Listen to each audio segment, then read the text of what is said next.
प्रदेश में बढ़ता नशा, महिलाओं पर अत्याचार, विपक्ष ने सरकार को घेरा। मध्य प्रदेश में युवाओं के बीच नशे की लत लगातार गहरी होती जा रही है। आए दिन नशे में लिप्त अपराधों की घटनाएं सामने आ रही है। महिलाओं के साथ अत्याचार के मामले बढ़ रहे हैं और आम जनता सवाल पूछ रही है कि आखिर नशे पर कब लगाम लगेगी। प्रदेश की सत्ता पर बीते 20 सालों से भारतीय जनता पार्टी काबिज है। मुख्यमंत्री बार बार नशे के खिलाफ सख्ती की बात करते हैं, लेकिन जमीनी हकीकत कुछ और ही बयान करती है। गली मोहल्लों में खुलेआम नशे का सामान बिक रहा है और अपराधी गिरोह सक्रिय है। इसी मुद्दे पर अब कांग्रेस ने सीएम मोहन यादव और केंद्र की मोदी सरकार पर सीधा सवाल उठाया है। प्रदेश कांग्रेस अध्यक्ष जीतू पटवारी ने कहा कि युवाओं को नशे की दलदल में धकेला जा रहा है, महिलाओं पर अत्याचार बढ़ रहे हैं।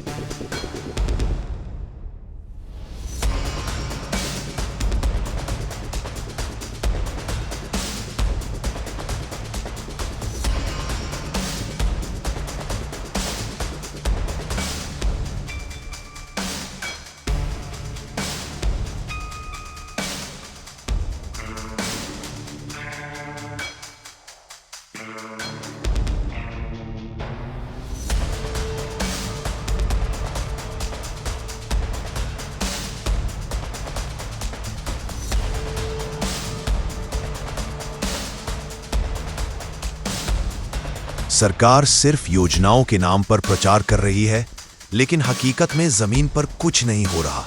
जीतू पटवारी ने न सिर्फ नशे पर सरकार को घेरा, बल्कि कई घोटालों का मुद्दा भी उठाया। उन्होंने आरोप लगाया कि लाडली बहना योजना में करोड़ों का घोटाला हुआ, घरेलू गैस सिलेंडर वितरण में भी भ्रष्टाचार हुआ। सरकार जनता से जवाबदेही छिपा रही है।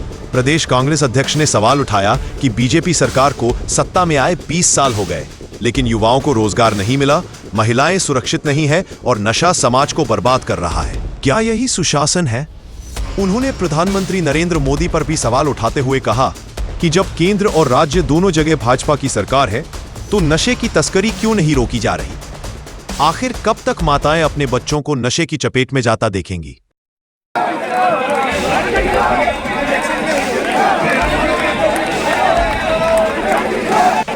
बना रहे हो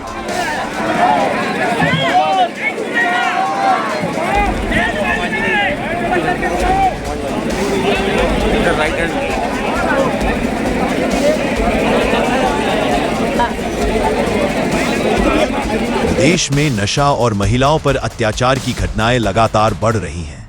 कांग्रेस इन मुद्दों को लेकर सड़क से लेकर सदन तक आवाज उठा रही है। अब देखना यह होगा कि सरकार इस पर क्या ठोस कदम उठाती है और विपक्ष के सवालों का कितना जवाब देती है। जबलपुर से केडीएस लाइव न्यूज के लिए कैमरामैन कदीर अंसारी के साथ मोहम्मद यासीन सिद्दीकी की ये रिपोर्ट।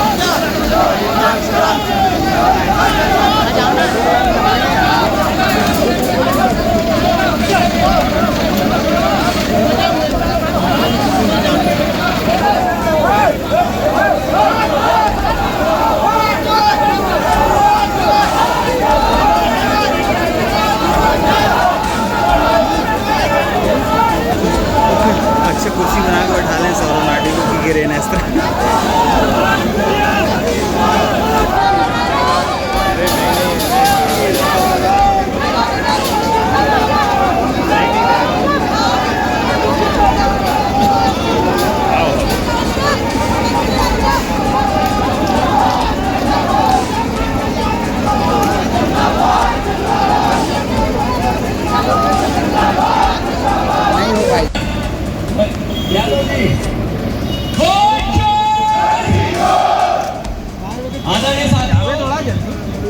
राहुल गांधी जी पूरी दी वोट की चोरी करके प्रधानमंत्री गए, उसका खुलासा कर रहे हैं। हम सबका दायित्व है उनका साथ देना चाहिए कि नहीं देना चाहिए? फिर से बताओ, देना चाहिए कि नहीं देना चाहिए? आज हरतालिका तीज है। हमारे परिवार में मध्य प्रदेश की सरकार पिछले 22 साल से यहाँ मध्य प्रदेश की सत्ता में है। पिछली बार मध्य प्रदेश में माहौल था कि कांग्रेस की सरकार बनेगी, सही है कि गलत? वोट चोरी से कैसे बनी? कैसे बनी? तो इन वोट चोरों को हम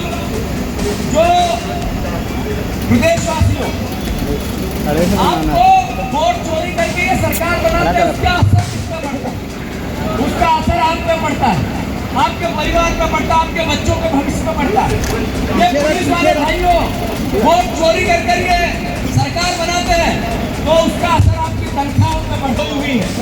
मोहन भैया जो यादव यहाँ के मुख्यमंत्री हैं, इनको सिर्फ एक ही काम हल करना चाहता हूँ। ओबीसी का आरक्षण कमलनाथ जी ने दिया था, मध्य प्रदेश की कांग्रेस की सरकार ने दिया। उससे पहले दिग्विजय सिंह जी ने कानून को पिछले 6 साल से भारतीय जनता पार्टी, शिवराज सिंह चौहान और मोहन यादव तीनों उस कानून को रोकने में लगे। 100 करोड़ रुपए वकीलों को दिए। कितने दिए? कितने रुपए दिए? ओबीसी परिवार के साथियों याद रखो, ये बयान देते हैं कि हम ओबीसी आरक्षण लाना चाहते हैं। 8 अगस्त को भारतीय जनता पार्टी की पीएससी के वकील ने अनुराधा मिश्रा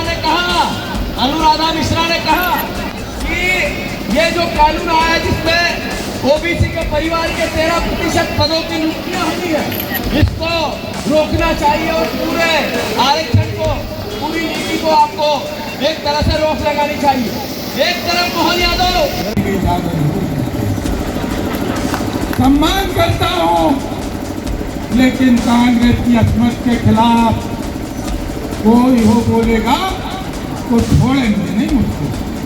कांग्रेस को पवित्र धारा है, जिसने एक देश की लड़ाई में एक नहीं न जाने कितने बुजुर्गों का बलिदान दिया और देश की एकता, अखंडता, सार्वभौमिकता के लिए एक नहीं 3 गांधियों ने अपनी छाती के बारे में खेला। हमारी छाती खड़ी रहती है, हमको डराने की कोशिश करता। मैं जीतू भाई को, उनकी जाबाजी को बहुत बहुत सलाम करता हूँ कि उनका जीवन देखकर मध्य प्रदेश विक्रम बेताल की कहानी सुनाना बंद कर दो। विक्रम बेताल की कहानी सुनाना बंद कर दो। वो जेल से बाहर निकलो और हमारे मंत्री जी पश्चिम से बाहर निकले, पूरे शहर में उनको 4 बार सांसद भी बनाए। पश्चिम से बाहर निकले, ध्यान रखना सूरज पूर्व से उनका है, ध्यान रखना। मैं धन्यवाद देता हूँ हमारे दोनों अध्यक्षों को। आज उनका जबलपुर पहुंची है।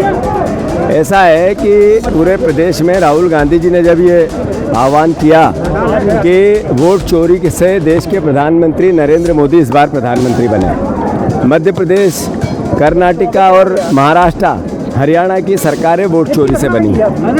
पूरे प्रदेश में लगातार वोट चोर, तो लोग अपने आप कहते हैं गद्दी छोड़। तो ये भावना, जब लोकतंत्र पर भरोसा नहीं रहेगा तो देश में लाखों साल लोकतंत्र कैसे मजबूत रहेगा। जो आम जनता का मूल अधिकार है कि हम अपना जनप्रतिनिधि चुनें, आम जनता का मूल अधिकार है कि हम अपनी सरकार चुनें, पर वोट की चोरी होगी तो फिर इस पर भरोसा कौन करेगा। तो आज जबलपुर में हमारा सबका आगमन हुआ और साथ ही साथ भविष्य में पूरे प्रदेश में आने वाले 10 दिन तक ये आंदोलन चलेगा।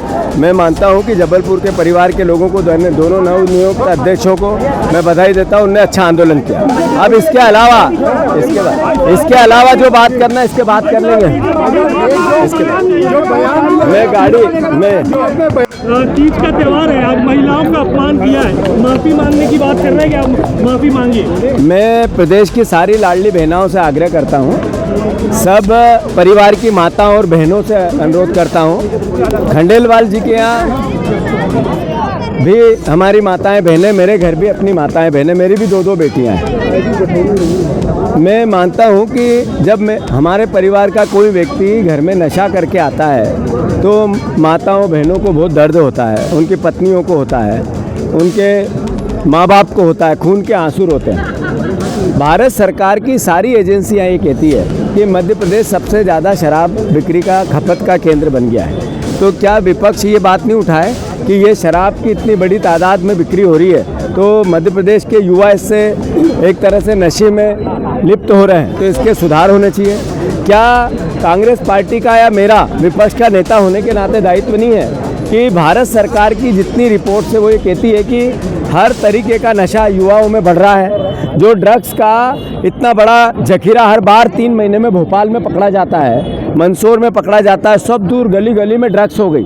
वित्त मंत्री के साथ ड्रग्स के जितने व्यापारी उनके फोटो आते हैं, तो ये बात हम नहीं उठाएं इस बात को कि ड्रग्स के जितने कारोबारी है उनका प्रहलाद पटेल के साथ क्यों फोटो आता है। हम नहीं उठाएं इस बात को कि ड्रग्स के जितने अवैध कारोबारी उसका विश्वास सारंग के साथ क्यों फोटो आता है।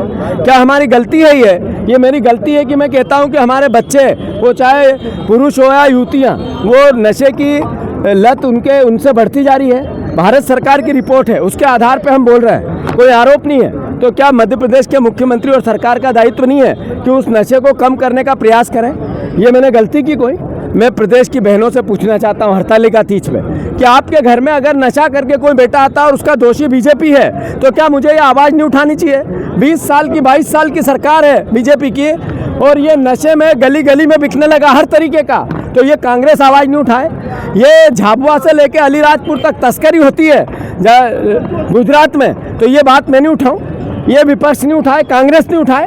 जो शराब है उस पर 100 रुपये की प्रिंट है, वो भी 110 रुपये में बेचते हैं, शराबियों को भी ये ठगते हैं, ये बात हम नहीं उठाए?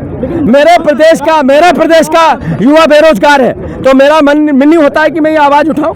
मेरे किसानों को इनने धोखा दिया, मेरे को 1.6% है, मिजोरम में 46% है। मेरी बात पूरी कर दूं, फिर सवाल लूं आपके? कृपा होगी आप लोगों की भी। 1000 रुपये की बात करी थी लाडली बहना को, 1200 दे रहे हैं, 1800 की चोरी कर रहे हैं। ये बात नहीं उठाना चाहिए मुझे नहीं उठाना चाहिए। 3100 धान का के वोट लिया इनने और ये दे रहे हैं 2200। नहीं उठाऊं ये बात? आप पत्रकार बंधुओं बताओ, नहीं उठाऊं क्या ये बात नहीं उठाऊं मैं कि इन्होंने कहा था 2700 के गेहूं का दाम देंगे, 5 लाख नौकरियां देंगे, 450 में गैस सिलेंडर देंगे। नहीं उठाना चाहिए मुझे ये बात? आप कहो नहीं उठाता हूं। आप कहो कि शराब गली गली बिक्री की नहीं, बताओ आप सारे पत्रकार बंधुओं से मैं पूछना चाहता हूं। जबलपुर की गलियों में अवैध नशा जो कोकीन और ड्रग्स का बिक रहा है कि नहीं, बताओ आप, आपसे पूछना चाहता हूं। मोहन यादव जी चलो मेरे साथ, अगर आप मीडिया मैनेजमेंट करके मेरे पे आरोप प्रत्यारोप लगाना चाहते हैं, आपकी महिला मोर्चा के माध्यम से मेरे छवि को खराब करने की कोशिश करना चाहते हैं, यहाँ नशा बिक रहा है, नशा बढ़ रहा है, शराब की बिक्री बढ़ रही है, हमारे युवा ज्यादा शराब पी रहे हैं। ये नरेंद्र मोदी की रिपोर्ट है। ये नरेंद्र मोदी की रिपोर्ट के बाद मैं आवाज नहीं उठाऊं? ये बात मैं गलती कर रहा हूं? आदरणीय मोहन यादव जी, एक कदम भी पीछे नहीं हटेंगे। आप कितना भी मीडिया मैनेजमेंट करो, आपने शराबी प्रदेश बना दिया है, बेरोजगार प्रदेश बना दिया आपने। एक वादा पूरा नहीं किया आपने। हमारी बहनें हैं, अगर उसका पति शराब पीता है तो बहन को तकलीफ नहीं होगी। हमारे इंदौर में और मल्टी शहरों में जो छोटी बच्चियां 18 साल से नीचे की, वहां जरा देखो पबों में जाके क्या हो रहा है, और मुझे कह रहे हो कि आप आवाज मत उठाओ, 100 बार उठाएंगे। अगर आपको हमारी वीडियो पसंद आई हो तो आप हमारी KDS लाइव न्यूज चैनल को लाइक करें, कमेंट करें, सब्सक्राइब करें और हाँ, घंटे का बटन दबाना न भूलें।